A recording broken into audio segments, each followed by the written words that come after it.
Hello बच्चों, आज हम आलोक भाग 2 10वीं कक्षा के जो पाठ्य पुस्तक हैं वहाँ के जो 7वां जो कविता है, यानी कविता की जो पहला कविता है वो कबीरदास जी के जो साखी है उस साखी को आज हम लोग देखेंगे।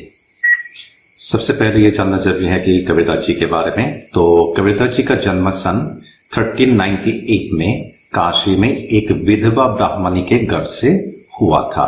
तो ये कभी कभी प्रश्न आते हैं 1 नंबर के लिए। तो उनका जन्म कब और कहाँ हुआ था, तो याद रखिएगा। तो नीरू और नीमा नामक मुसलमान जुलाहे दंपत्ति ने कबीरदास को पाल पोस कर बड़ा किया था। तो जिसे कबीरदास जी को पाल पोस कर किसने बड़ा किया था, ये भी प्रश्न आते हैं, नीरू और नीमा। और इसके बाद यहाँ दिए गए हैं जुलाहे दंपत्ति। जुलाहे दंपत्ति का अर्थ क्या है, यानी जो कपड़े बुनना, कपड़ों को रंगना, इस तरह से काम करते हैं, तो वो है जुलाहे दंपत्ति। ओके। और उसके बाद जैसे कि है कबीर शब्द का अर्थ है बड़ा, महान, श्रेष्ठ है। ओके। तो ये भी प्रश्न आते हैं कबीर शब्द का अर्थ क्या है, तो उत्तर आप लोगों को लिखना है। कबीर शब्द का अर्थ है बड़ा, श्रेष्ठ है और महान। ओके। तो इसके बाद है कबीरदास के गुरु थे स्वामी रामानंद। इसको भी आप सभी लोग याद रखिए, कबीरदास जी के गुरु कौन थे, इस तरह के प्रश्न आते हैं। तो कबीरदास जी के गुरु थे स्वामी रामानंद। और श्रीमंत शंकरदेव ने अपने ग्रंथ कीर्तन घोषा में कबीरदास जी का उल्लेख किया है। ये भी प्रश्न आते हैं कि श्रीमंत शंकरदेव जी ने किस ग्रंथ में कबीरदास जी का नाम उल्लेख किया है, तो वो है कीर्तन घोषा। ओके। तो उसके बाद सन 1518 में मगहर नामक स्थान में कबीरदास का मृत्यु हुआ था। तो कब और कहाँ मृत्यु हुआ था, ये भी प्रश्न आते। तो यहाँ से 1 नंबर के प्रश्न यहाँ से आ सकते हैं। उसके बाद है देखिए, साखी शब्द मूल संस्कृत शब्द साक्षी से विकसित है। साक्षी से संबंधित शब्द है साक्ष्य, जिसका अर्थ है प्रत्यक्ष ज्ञान। तो ये जो साखी है, जैसे कि आप सभी लोग पढ़ रहे हैं, जैसे कि हम भी यहाँ पढ़ेंगे इस पाठ्य पुस्तक में साखी। हो गए। तो साखी ये जो शब्द है ये संस्कृत शब्द साक्षी से, जैसे कि इसका विकसित हुआ है, और इसका अर्थ है प्रत्यक्ष ज्ञान। हो गए। तो प्रत्यक्ष ज्ञान का मतलब क्या है, हम अगर कबीरदास जी के बारे में अगर देखेंगे तो हम लोग को देखने को मिलेंगे कि कबीरदास जी जो थे वो भक्तिधारा जो काव्य थे, ओके, भक्तिधारा के जो कवि थे उनमें वो ये सबसे श्रेष्ठ कवि है भक्तिधारा के। तो और उसे ज्ञान मार्ग शाखा के कवि बोले जाते हैं। यानी कबीरदास जी ने अपनी रचनाओं में ज्ञान की बातें बताए हैं, तो इसलिए कबीरदास जी को ज्ञान मार्ग शाखा के अनन्य कवि, सबसे प्रमुख कवि माने जाते हैं ज्ञान मार्ग शाखा के।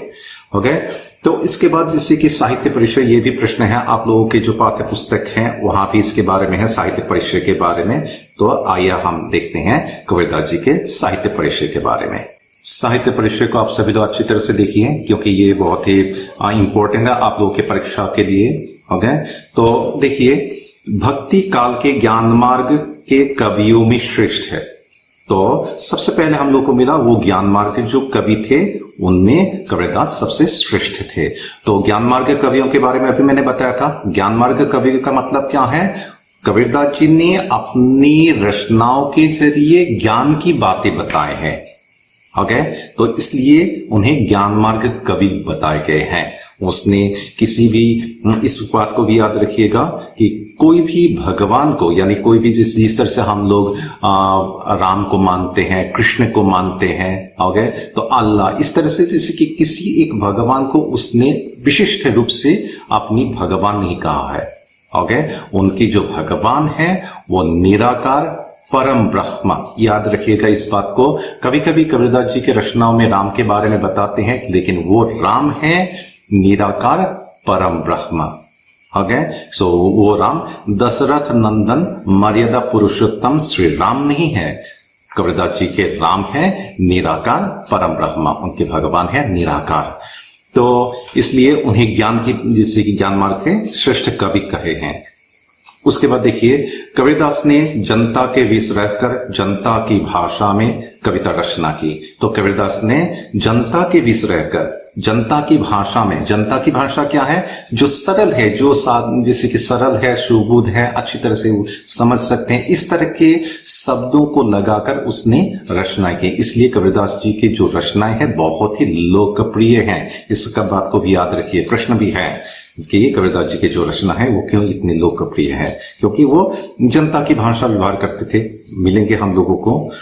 उनकी रचना अत्यंत सरल और सुबोध है, बहुत ही सरल है, आसानी से समझ सकते हैं। जनता के कवि कबीरदास ने सरल, सहज, बोधगम्य और स्वाभाविक रूप से आए अलंकारों से सजी भाषा का प्रयोग किया है। बहुत ही सरल है वो उनकी भाषाएं। उनकी कविताओं में भक्ति के साथ साथ व्यवहारिक ज्ञान और मानवतावादी दृष्टि का समावेश हुआ है। तो उनकी जो कविताएं हैं भक्ति के साथ साथ, हाँ भक्ति तो है उनकी रचना में, लेकिन उसी के साथ साथ क्या है, ज्ञान और मानवतावादी वो जो दृष्टि, दोनों का उसमें समावेश हुए हैं। ओके, जैसे कि कबीरदास जी ने कहा है कि जैसे गुरु गोविंद दू खरेका को लगो पाए, बलिहारी गुरु अपनो गोविंद दियो बताए।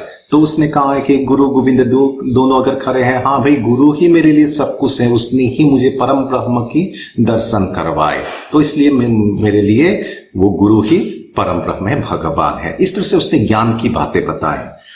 तो कबीरदास की रचनाएं बीजक नाम से प्रसिद्ध हुई, जिनके 3 भाग हैं, साखी, सबद और रमणी। याद रखिए ये प्रश्न आते हैं। कबीरदास जी की जो रचना है वो बीजक नाम से प्रसिद्ध है। हो गए, उनके 3 भाग हैं, साखी, सबद और रमणी। याद रखिएगा। हो गए, साखी ये जो अलग अलग, जैसे कि साखी में जैसे ज्ञान की बातें बताए गए हैं, हो गए, समद और रमणी में एक में जैसे कि मुक्ति के बारे में बताए गए हैं, एक में जैसे भगवान को किस तरह से आराधना करना चाहिए इसके बारे में बताए गए हैं। तो इनके ऊपर निर्भर करके कबीरदास जी की जितनी रचनाएं हैं 3 भागों में विभाजित किया है, वो है साखी, सबद और रमणी। याद रखिए। ओके, कबीर की भाषा को विद्वानों ने सदुक्करी, पंचमेल, खीसरी आदि कहा है। हाँ, इस बात को याद रखिए। जैसे कि कबीरदास जी की जो भाषा है उसको सदुक्करी या पंचमेल, खीसरी कहा गया है। तो ये सदुक्करी और पंचमेल, खीसरी क्या है, इस तरह की तो कोई भी भाषा नहीं है भारतवर्ष में। तो वो जैसे कि यहां देखिए, उसके बाद जो है कबीरदास जी की काव्य भाषा तत्कालीन हिंदुस्तानी है, जिनमें पंजाबी, राजस्थानी, ब्रज, अवधी आदि भाषाओं के प्रयोग हुए हैं। तो क्या है, उस समय कबीरदास जी ने राजस्थानी, ब्रज, अवधी आदि, पंजाबी आदि भाषाओं से जैसे कि सुनने को ने जैसे कुछ शब्दों को लिया था और उन शब्दों को, हर एक भाषा के शब्दों को व्यवहार करके उसने रचना की थी। इसलिए हम जैसे कि कबीरदास जी की रचना को ये नहीं कह सकते हाँ भाई ये ब्रज भाषा के हैं या फिर ये अवधि के हैं। हर कोई जैसे कि राजस्थानी, पंजाबी, अवधि, इन सभी भाषाओं के शब्द यहाँ व्यवहार करते थे कबीरदास।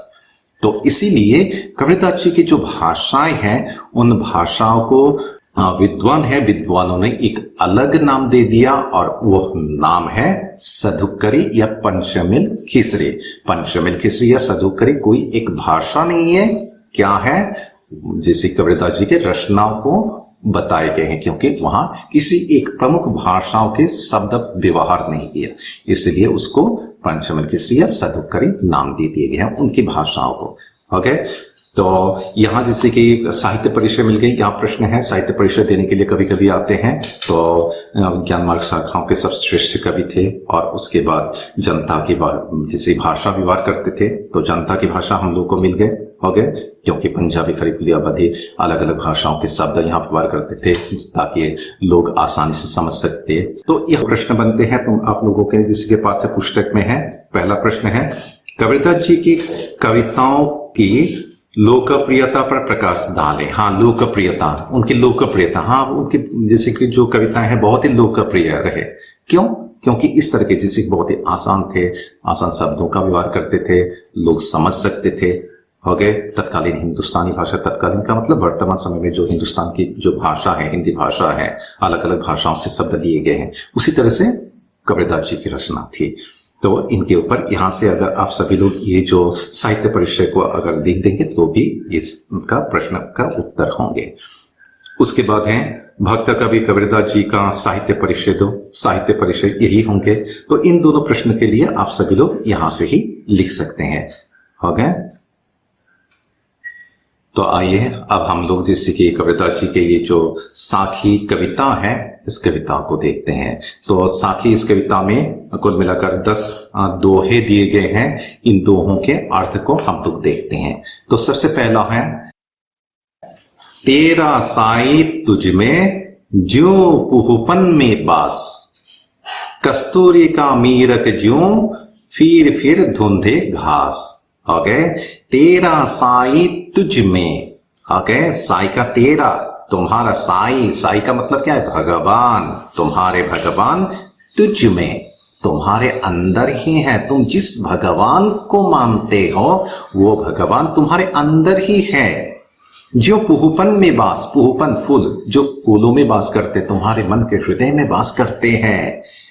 तो उसके बाद उदाहरण दिए गए, देखो, कस्तूरी का मीरक ज्यों फिर धुंधे घास। हाँ देखिए, जो मीरक, जो मृग है, हिरन है, वो कस्तूरी यानी सुगंध द्रव्य के खोज में यहां वहां भटकते रहते हैं, लेकिन वो कस्तूरी, वो सुगंध, वो महक कहाँ है? उनके अंदर ही है, हिरन के अंदर ही है। उसी तरह से भगवान को खोजने के लिए हमें यहां वहां भटकने की जरूरी नहीं है, केवल अपनी अंतरात्मा में हमें झांकना चाहिए, तभी हम उस भगवान को दर्शन कर सकते हैं, हम अपने आराध्य को दर्शन कर सकते हैं। इसके भावार्थ को देखिए, ईश्वर का निवास तो मनुष्य के आत्मा में होता है, मन के अंदर ही है भगवान। जैसे कि फूल में उसकी खुशबू और सुगंध रहती है, लेकिन मनुष्य ईश्वर को बाहर खोजता फिरता है। जैसे कि अपने अंदर ही रहने वाले कस्तूरी को ढूंढकर हिरन पूरे जंगल में भटकता रहता है। देखो, कस्तूरी को, जिसे सुगंध महक को ढूंढकर वो पूरी के पूरी जंगल में ढूंढता फिरता है, लेकिन वो कहाँ है? उन्हीं के अंदर, मृग के अंदर ही है। परंतु वो सुगंध द्रव्य कस्तूरी हिरन के नाभि में ही होता है। तो तात्पर्य क्या है इसका? तात्पर्य यह है कि हमें ईश्वर को बाहरी दुनिया में ढूंढना नहीं चाहिए। हो गए? नहीं ढूंढना चाहिए। हमारे अंदर तथा सभी प्राणियों के सांसों में ईश्वर का निवास है। तो यहां कबीरदास ने किसके बारे में बताया है? कि भगवान सर्वव्यापी है। तो यहां से प्रश्न बन सकते हैं। आप सभी लोग प्रश्नों को देखिए। कबीरदास जी के आराध्य कैसे थे? निराकार, सभी जैसे कि जगहों में वो व्याप्त है। हो गए? तेरा साई तुझ में, जो पुहुपन में वास का आशय क्या है? हाँ, तेरा साई तुझ में, तुम जिस साई भगवान, तेरा साई तुम्हारे भगवान तुझ में, तुम्हारे भगवान तुम्हारे अंदर ही है। जो पुहुपन में वास, जिस तरह से फूल के महक फूल के अंदर है, उसी प्रकार से हमारे आराध्य भगवान हमारे अंदर ही है। यही उत्तर है इसका। उसके बाद जो दोहा है उसको देखिए। सदगुरु की महिमा अनंत, अनंत किया उपकार। हाँ, सदगुरु जो सच्चे गुरु होते हैं उनकी महिमा अनंत होते हैं। अनंत किया उपकार, वो अपने शिष्य को उपकार करते हैं, ज्ञान की चक्षु जो है या ज्ञान मार्ग दर्शाते हैं। लोसन अनंत उघारिया अनंत दिखावनहार। हमारे आंखों में जो क्या है, जो माया होते हैं उसको, वो बंधन को तोड़कर वो अनंत भगवान की दर्शन कराते हैं। इसके जो भावार्थ है इसको देखिए। सच्चे गुरु की महिमा अनंत होती है, उनकी महिमा का वर्णन शब्दों में नहीं किया जा सकता। वो अपने शिष्यों पर अनंत उपकार करते हैं, उनकी महिमा की कोई सीमा नहीं है। वो हमें अज्ञान के अंधकार से निकालकर ज्ञान का मार्ग दिखाते हैं और हमें परमात्मा के दर्शन कराते हैं। तो तात्पर्य क्या है इसका?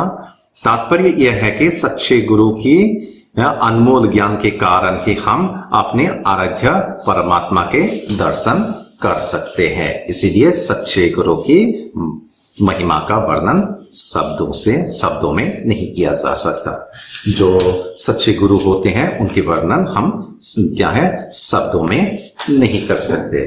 तो यहाँ जैसे कि प्रश्न आ सकते हैं इस तरह से, जिस सदगुरु की महिमा के बारे में कवि ने क्या बताए हैं, हो गए। तो सदगुरु की जो महिमा है उसके बारे में कबीरदास जी ने क्या बताए हैं कि उनकी महिमा अनंत है। वो क्या है, अपने शिष्यों को क्या करते हैं, अपनी ज्ञान के महिमा से उनकी अज्ञानता को दूर करते हैं और परम ब्रह्म की दर्शन कराते हैं। तो यही इसका उत्तर है। तो इसके बाद जो दोहा है उसको देखिए। गुरु कुम्हार विष कुंभ है, गरही गरही काहे खोत, अंतर हाथ सहार दे, बाहर बाहें छोत। ओके, तो इसके भावार्थ को देखिए। कबीरदास जी कहते हैं गुरु कुम्हार हैं। कुम्हार का मतलब क्या है, मिट्टियों के बर्तन बनाने वाले, हो गए। तो वो कुम्हार है, गुरु को कुम्हार कहा है। शिष्य मिट्टी के कच्चे घड़े के समान है। हाँ भाई, शिष्य मिट्टी के क्या है, कच्चे घड़े। ओके, जिस तरह घड़े को सुंदर बनाने के लिए अंदर हाथ डालकर बाहर से हाथ मारते हैं, ठीक उसी प्रकार शिष्य को कठोर अनुशासन में रखकर अंतर से प्रेम भावना रखते हुए शिष्य की बुराइयों को दूर करके संसार में सम्मानीय बनाता है। ओके, तो यानी ये जो गुरु है वो कुम्हार है। जिस प्रकार से कुम्हार जैसे कि मिट्टी से एक सुंदर सुंदर जैसे बर्तन बनाते हैं, उसी तरह से एक गुरु भी क्या है, अपनी ज्ञान के बदौलत, हो गए, अपने अनुशासन से जो जैसे कि शिष्य होते हैं उन्हें एक काबिल मनुष्य बनाते हैं, एक ज्ञानी व्यक्ति बनाते हैं। तो तात्पर्य यहाँ देखिए, तात्पर्य यह है कि कुम्हार जिस प्रकार कच्चे मिट्टी के घड़े की खोट तथा त्रुटियों को दूर करते हैं, ओके, तो उसी प्रकार गुरु अपने अनमोल ज्ञान के बल पर अपने शिष्यों की त्रुटियों को दूर करके काबिल बनाते हैं। ओके, तो यहां से प्रश्न बन सकते हैं। तो यहां से किस तरह के प्रश्न आएंगे उसको देखिए। ये आपके पुस्तक में भी है। अंतर हाथ सहार दे, बाहर बाहे शोध का तात्पर्य बताओ। तो इसका तात्पर्य बताना है। तो इसका तात्पर्य क्या हो सकते हैं, जिस प्रकार से एक कुम्हार क्या करते हैं, जैसे कि एक जो मिट्टी होते हैं, मिट्टियों से जैसे कच्चे घड़े बना सकते हैं, यानी सुंदर सुंदर जैसे कि जो घड़े बना सकते हैं, हो गए, अंदर हाथ डालकर। तो उसी प्रकार से क्या है, एक जो गुरु होते हैं, वो गुरु भी क्या होते हैं, वो अपने प्रेम और निष्ठा के बल पर अपने अनमोल ज्ञान के जरिए क्या कर सकते हैं, एक अपने शिष्य को काबिल बनाते हैं। ओके, तो उसके बाद जिसके प्रश्न है, गुरु शिष्य को किस प्रकार गढ़ते हैं, वो भी है किस प्रकार गढ़ते हैं, किस प्रकार वो जैसे कि बच्चों को यानी शिष्यों को काबिल बनाते हैं, यहाँ यही है। ओके, तो इसके बाद जो दोहा है उसको देखिए। पोथी पढ़ी जगमुआ पंडित भया न कोई, पोथी पढ़ कर जुगमुआ, पूरे के पूरे युग बीत गए, पंडित भया न कोई, लेकिन कोई भी पंडित नहीं बना। ढाई अक्षर प्रेम का पढ़े सो पंडित होय, केवल ढाई अक्षर प्रेम का जो पंडित जिससे कि अपने मन में प्रेम रख सकते हैं, तो वही क्या होते हैं, असल में पंडित हम कह सकते हैं। जिसके मन में प्रेम भक्ति नहीं है उन्हें कभी भी पंडित हम नहीं कह सकते। तो इसके भावार्थ को देखिए। कबीरदास जी कहते हैं कि बड़ी बड़ी पुस्तकें पढ़कर इस जग में न जाने कितने लोग मृत्यु के द्वार पर पहुंच गए, पर सभी विद्वान ना हो सके। हाँ भाई, बहुत पुस्तकें पढ़ ली लेकिन अभी तक वो क्या है, विद्वान नहीं बन पाए। कबीर मानते हैं कि अगर कोई प्रेम या प्यार के केवल ढाई अक्षर ही अच्छी प्रकार से पढ़ लें, अर्थात प्यार का वास्तविक रूप पहचान ले, तो वही सच्ची ज्ञानी है। ओके, तात्पर्य क्या है, तो तात्पर्य यह है कि केवल पुस्तकें पढ़ने से कोई भी व्यक्ति विद्वान नहीं बन सकता। विद्वान वो है जिसके मन में प्रेम की भावना हो। ओके, तो यहां से प्रश्न बन सकते हैं। इस प्रश्न को देखिए।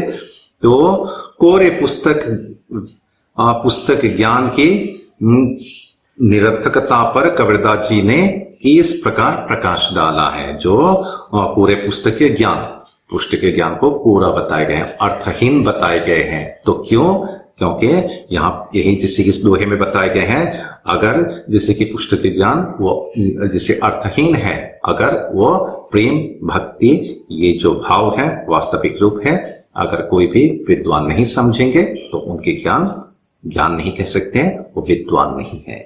और माला फेरत जुग भया फिरा न मन का फेर, कर का मन का दारी दे मन का फेर। तो क्या है, माला फेरत, फेरना, माला फेरते फेरते, जुग भया, युग बीत गए, बहुत दिन बीत गए माला फेरते फेरते, फिरा ना मन का फेर, लेकिन मन की जो मलिनता है, जो बुराई है, वो क्या है, मन की वो अब तक नहीं गए।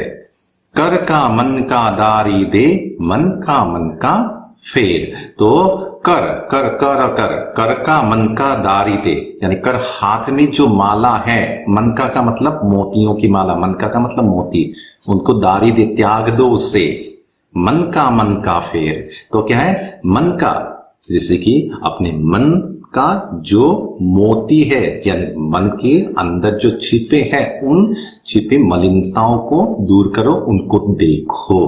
तो इसकी जो भावार्थ क्या है उसको देखिए। कबीर जी कहते हैं कि तुमने लंबे समय तक हाथ में लेकर मोती की माला तो घुमाते रहे, हाँ भाई घुमाते रहे, माला फेरत जुग भया, पर उसके मन का भाव नहीं बदला, मन की जो भाव है वो नहीं बदला, तुम्हारे मन की हलचल शांत नहीं हुई। इसलिए इस हाथ में पकड़े मनके को, मन के यानी मोतियों को हाथ में पकड़े, मोतियों को अर्थात मोतियों को क्या है, जिसे तुम माला में डालकर घुमा रहे हो, इन्हें छोड़कर अपने मन के अंदर, अपने मन के जो मन का है, जो मोती है, यानी अपने मन को ध्यान करो, अपने मन के अंदर छिपी मलिनताओं को दूर करो, उनको देखो। ओके, अपने मन को शुद्ध करो, अपने विचार में शुद्धता लाओ, तभी तुम मन की शांति की प्राप्ति होगी। तात्पर्य यह है, इसका अर्थ क्या है, इस कविता का अर्थ, ये जो दोहा है, इसका भावार्थ क्या है, अर्थ क्या है, तात्पर्य क्या है, यह है कि मन और विचार में शुद्धता लाए बिना केवल भक्ति से मनुष्य को कभी भी शांति नहीं मिलेंगे। ओके, तो सबसे पहले मन की जो मलिनता है उसको दूर करना है, तभी मन में शांति मिलेंगे। तो केवल माला फेरने से, अपने मन के अंदर बुराइयों को दूर किए बिना अगर जिसे माला फेरते रहेंगे, तब कभी भी क्या है, शांति नहीं मिलेंगे। उसके बाद जो है, यहां से प्रश्न बन सकते हैं, कबीरदास जी ने किस लिए मन का फेरने का उपदेश दिया है। तो मन में छिपी मोतियों को, यानी मन में छिपी हर एक चीजों को, यानी छिपी बुराइयों को देखने के लिए या भाव को देखने के लिए क्यों उपदेश दिया है, क्योंकि शांति केवल कहां से, केवल जैसे कि ध्यान से या फिर वैराग्य से या फिर भगवान की आराधना से नहीं मिल सकते। शांति तभी मिल सकते हैं जब हम अपने अंदर छिपी बुराइयों को दूर करेंगे। तो इस तरह से आप प्रश्न के उत्तर को लिख सकते हैं। सभी लोग समझ गए होंगे इस प्रश्न के उत्तर। तो उसके बाद जो है, जाति न पूछो साधो की पूछ लीजिए ज्ञान, मूल करो तलवार का परा रहने दो म्यान। हाँ भाई, जाति ना पूछो साधो की। हाँ भाई, तुम किसी से अगर ज्ञान लेने जा रहे हो तो तुम क्या उसकी जाति पूछोगे क्या? हाँ भाई, आप कौन सी धर्म के हैं, ऐसे आप पूछेंगे क्या? तो जो गुरु है, गुरु की जो कभी भी जाति नहीं पूछना चाहिए, केवल देखना चाहिए उनको कितनी ज्ञान है। ओके, तो पूछ लीजिए ज्ञान, आप उनसे ज्ञान ले लीजिए। मूल करो तलवार का, यहाँ एक उदाहरण दिए गए उसको समझाने के लिए। देखिए, तलवार, आप अगर बाजार में जाएंगे तलवार देखेंगे तो तलवार देखेंगे या म्यान को देखेंगे? तलवार और म्यान का मतलब क्या है? देखो, जैसे कि बाजार गए तलवार खरीदने, ओके, तो तलवार तो खरीद लिया, तो म्यान का मतलब क्या है? यानी दाखन आमी दाखन হুমিয়াই থবলৈ যেটো আমি কভার বনাও, আমি কভারটো সামনে দাখন চাম, আমি दाखन साम, दाखन जिमान ভাল হয় তেতিয়াহে আমি ही कामत আহিব। इसका मतलब है जो म्यान है, जो खाल है, उसको हम देखते नहीं है, केवल देखते हैं हाँ भाई जो तलवार है वो कितनी अच्छे हैं। तो इसलिए हम जिस तरह से हम बाजार में जाते समय म्यान को नहीं देखते, खाल को नहीं देखते हैं, केवल तलवार को देखते हैं, उसी तरह से हम गुरु को देखने पर यानी साधु को देखने पर हम केवल उनकी ज्ञान को देखना चाहिए, उनकी जात पात को नहीं। ओके, तो इसका अर्थ देखिए, कबीरदास जी कहते हैं कि लोगों की जाति पाति के भेदभाव को छोड़ जहां से ज्ञान मिले वहां से ज्ञान बटोरने की बात कहती है। ओके, किसी भी विद्वान व्यक्ति की जाति न पूछकर और उससे ज्ञान सीखना समझना चाहिए। जाति नहीं पूछना चाहिए, केवल उनके ज्ञान पूछना चाहिए। तलवार के मोल को समझो, उनके म्यान का कोई मूल्य नहीं। हाँ, तलवार देखना चाहिए, म्यान खाल नहीं। ओके, तो यहां से प्रश्न बन सकते हैं। आप लोगों के पाठ्य पुस्तक में प्रश्न है कि साधु की कौन सी बात नहीं पूछी जानी चाहिए, कौन सी बात नहीं पूछी जानी चाहिए, उनकी जाति। ओके,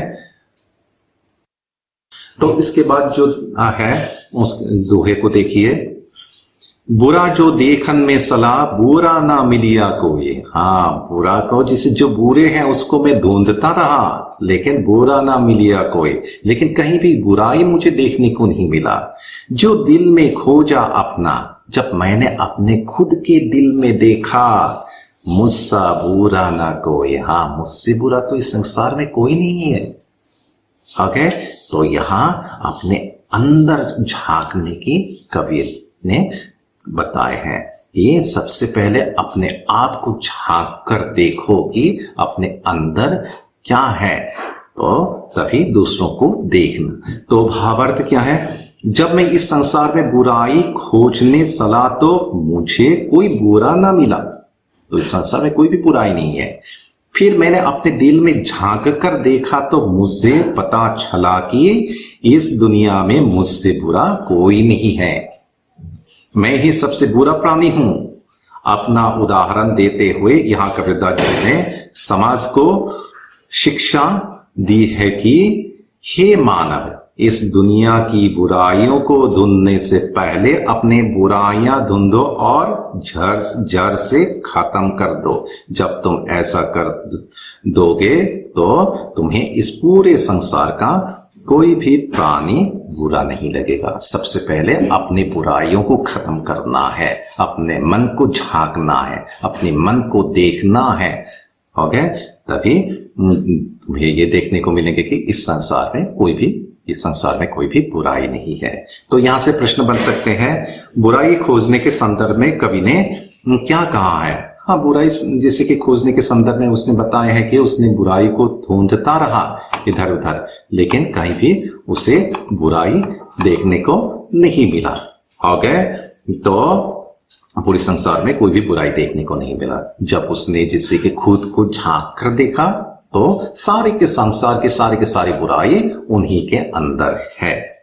तो इसके बाद जो दोहा है उसको देखिए, जिन धुंधा तीन पाइया गहरे पानी पैठ, जो बुरा दूबंदरा रहा किनारे बैठ। हाँ, जिन धुंधा तीन पाइया गहरे पानी पेट। हाँ, जिन धुंधा जिसको ढूंढ रहा था, तीन पाइया उन्हीं को मिल गए, जो ढूंढ रहे थे वही मिल गए।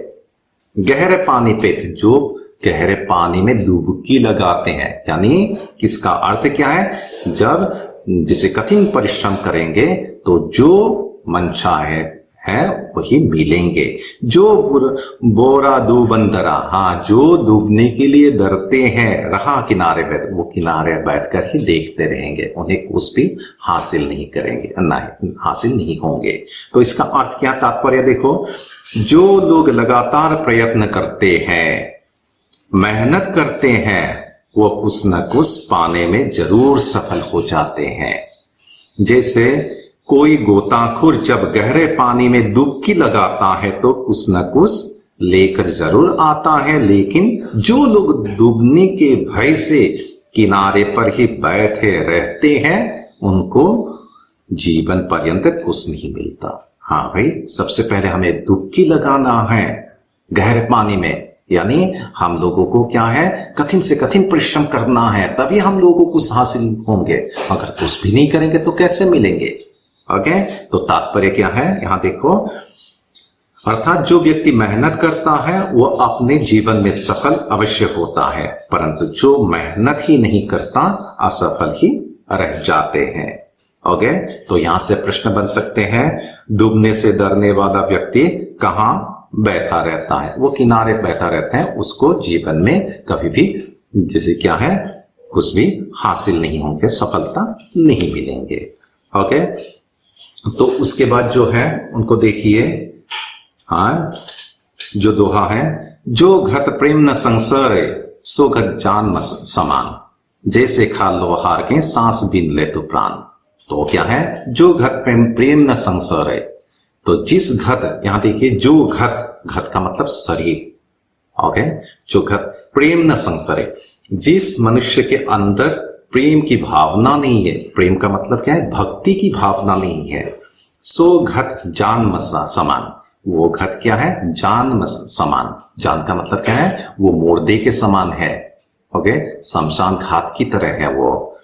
जैसे खाल लोहार की, तो जैसे कि लोहार के खाल आपने देखे हैं, खाल जैसे कि जो भत्ती होते हैं उसको देखे हैं कभी, जो जैसे कि हमारे तलवार वगैरह बनाते हैं, तो जहां जैसे खाल होते हैं इस तरह से हवा देते हैं आग को जलाने के लिए, एक खाल होते हैं, वो भी हवा लेते हैं, सांस लेते हैं। सांस ले तो बिन प्राण, वो प्राण बिना ही वो सांस लेते हैं। तो इसका भावार्थ को देखिए, कबीरदास जी कहते हैं कि जिस मनुष्य की आत्मा में प्रेम का संसार नहीं होता, जिस मनुष्य के अंदर प्रेम भावना नहीं है, वो शमशान या मुर्दे के समान होते हैं। वो आदमी सांस तो लेता है मगर लोहार का भट्ठी की तरह, जिस तरह लोहार की जैसे कि भट्ठी होते हैं वहां जिस तरह से वो सांस लेते हैं उसी तरह से, यानी उसमें क्या है, जान नहीं है। तात्पर्य यह है कि जिस मनुष्य के हृदय में प्रेम नहीं है, जिंदा रहने पर भी उनका जीवन व्यर्थ है, अर्थात जीवन में प्रेम आवश्यक है। तो इसके बाद जो है अंतिम जो जैसे कि दोहा है उसको देखिए, काल करे सो आज कर, आज करे सो अब, पल में परलय होएगी, बहुरी करोगे कब। ओके, तो क्या है, काल करे सो आज कर।